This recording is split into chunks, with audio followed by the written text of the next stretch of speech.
Gorgone with Appfire, and this is the best project portfolio management show by Appfire.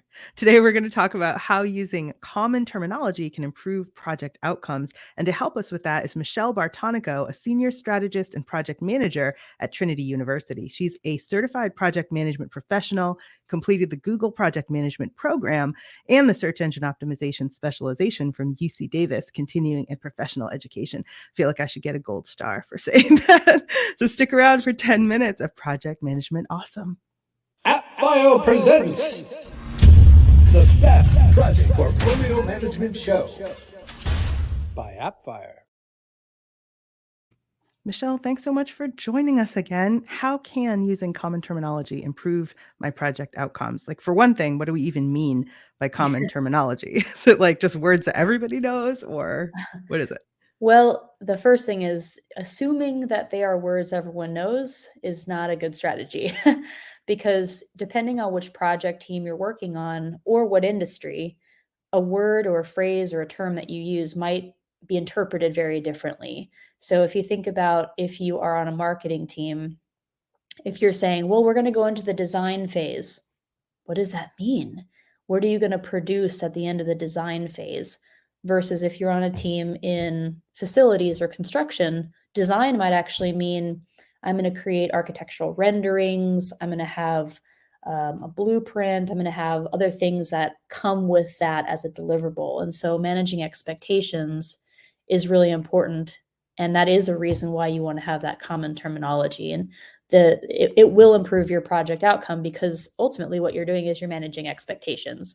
What do I mean by design? What do I mean by initiation? And what about project management terms, Michelle? Because even those, like, there can be some people use them differently. Different teams use project management terms to mean different things. Mm-hmm. So what if they switch jobs or teams? Right. Or something? So if you're the project manager on a team, the first thing you're going to want to do is initiate some sort of charter, whether or not that is a scope of work or it's a formal project charter that you might see in your PMBOK. We have an episode on that too. If you've never done a charter before, Michelle told us how to do that. Yeah. So charter, scope of work. So if you're the project manager, then what you'll have the opportunity to do in one of those touchstone documents is to level set definitions. And you don't have to come up with that on your own. In fact, you probably shouldn't. When you have your team kickoff meeting is when you'd say, how do we want to work together? What are some things that we think we need to do to initiate and to plan and to execute this project? And how do we want to refer to things? How do we want to communicate? And one of the examples that we used to use quite often when I worked in marketing, and we would work with different teams that where we had a print deliverable, we would often say, well, on this milestone, we're going to have it hit mailboxes. What does that mean? Or we're going to have it drop. Well, drop means very different things to different people. So if you're going to have a drop date, some people we've found, unfortunately, this was a definite learning. We found that when we say a drop date, we thought that we were clear that that meant at the mail center, not in mailboxes in someone's house. And so our client was thinking, well, where is it? And we're saying, well, it's going to be there in like a week. And we're like, that's a big deal to not have a week apart through some terminology that we didn't clarify. So up front in your kickoff meetings, in your planning meetings, talk about what you're saying and over clarify what you mean. The other thing that I was reminded of by my colleague, Joanna Pickett, who is in the fundraising and development office at Trinity, is the more clarity you can offer when you communicate, the easier it is to get to a decision or to get to the action item. So, for example, if I said, well, I think that they want us to host an event at Laurie Auditorium. Who's they? Who's we? What's the event?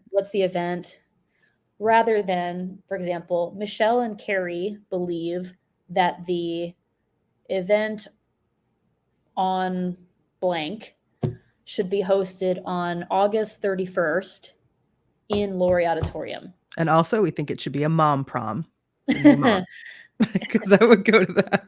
Exactly. So that just allows the people receiving the information to actually understand exactly what you mean.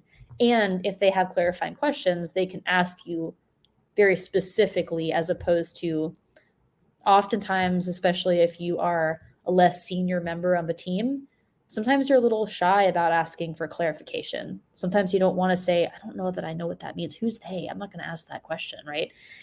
Because you feel like maybe everybody else already knows that. So as the project manager, I do believe that it is your job to set the tone for overly clarifying and finding common terminology that everyone can use and stick to throughout the project. And that's so important because different members of your project team have different personalities. They're willing to tolerate different levels of vagueness. And some people are very detail oriented and some people are very big picture. So if you can get as much hammered out in advance as possible, I imagine it makes working with each other kind of go smoothly. So they're not Especially fighting. when it comes to roles and responsibilities, because sometimes someone will say, well, I'm just a team member. Well, no, a team member helping with what, in what capacity? What exactly do we want your role to be? Not just what you're called a team member, but what about it? What are you actually doing on the project? What's your purpose on the project? And I've definitely been on teams like that before. I'm not sure if you have, where you're like, I don't know why I'm here. And I think that that's also setting expectations about meetings in general, but that's a different topic. It kind of reminds me of the day I found out that astronauts are all scientists or security people or engineers. Like they have another job. Yeah. Their job isn't just to be in space, is to do something. It's like that. Exactly. Yeah, exactly. You're on the team, So, but you're here to do something. yeah, you're here to do something, and people will usually lean into what that is. They just have to know exactly what the parameters are and what the scope is that you're asking them to do.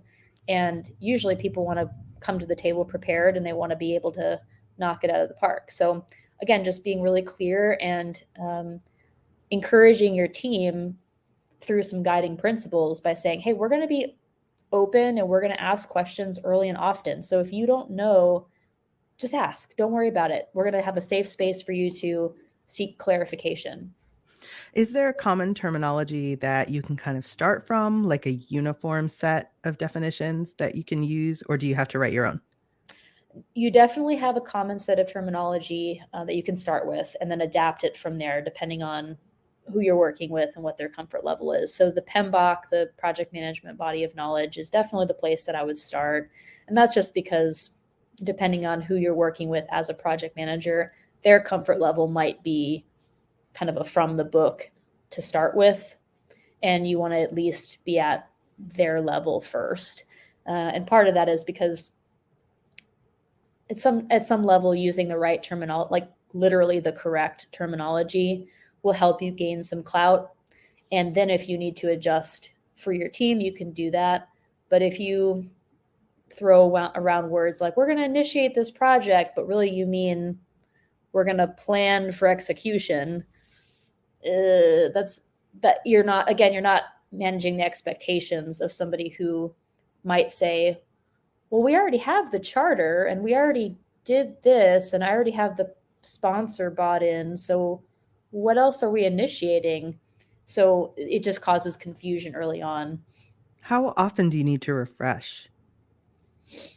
Refresh your terminology. Yeah, like if you have new team members or if it's just kind of been a while or if you find people are drifting from those definitions, how often do you need to come back to them? So I would always start every project with level setting definitions, even if it's really quick and it takes like 5 seconds. And you just say, hey guys, remember, this is where we are. This is what we expect to achieve in the initiation stage. This is what we expect to achieve in planning. Is everybody on board with that? Does anyone have questions? Is there, for some reason, a different way that we would like to approach this project? And why that's important is because depending on your project management approach, if you're using a DMAIC framework, which is the process improvement Lean Six Sigma framework, if you're using something like that versus Kanban, there will be some variation in terminology. And so again, being really upfront in your charter and then in your planning with your team of what do we want to adopt here? Great, Michelle. I feel like people are going to be a lot less confused on project teams everywhere because you stopped by today.